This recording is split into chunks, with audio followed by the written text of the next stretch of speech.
دغه چاودنه نن چهارشنبه اپریل 6 یعنې د اوري 18 ماسپښین د لمانځه پر مهال شوې ده.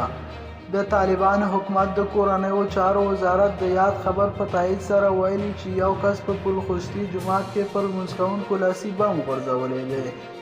دغه وزارت په دې چاودنې کې د 6 کسانو ټپي کېدل تایید کړي او زیاته کړې ده چې د پیښې پر مهال یو مشکوک کس نیول شوی دی.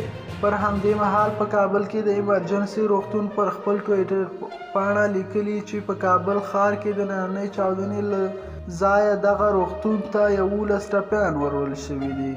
یاد روغتون ویلي چې 4 ټپیان تر درملنې وروسته رخصت شوي او نور په بستر شوي دي.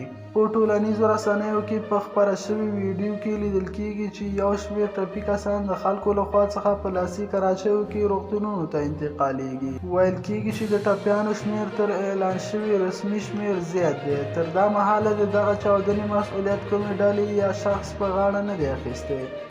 د یادونې وړ ده چې د تېرې یکشنبې په ورځ پلخشتي جومات تر څیرمه د اسعارو د تبادلې لوی مرکز شهزاده سرای کې هم د لاسي بم چاودنې له امله 50 کسان ټپیان او 1 تن ووژل شو.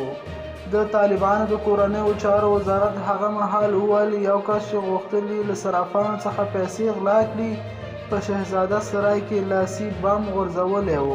قدرمنو اوریدونکو، تاسو د دې موضوع په هکله څه نظر لرئ؟ نظریات مو له موږ سره په کمنټ کې شریک کړئ، ویډیو لایک او چینل سبسکرایب کړئ.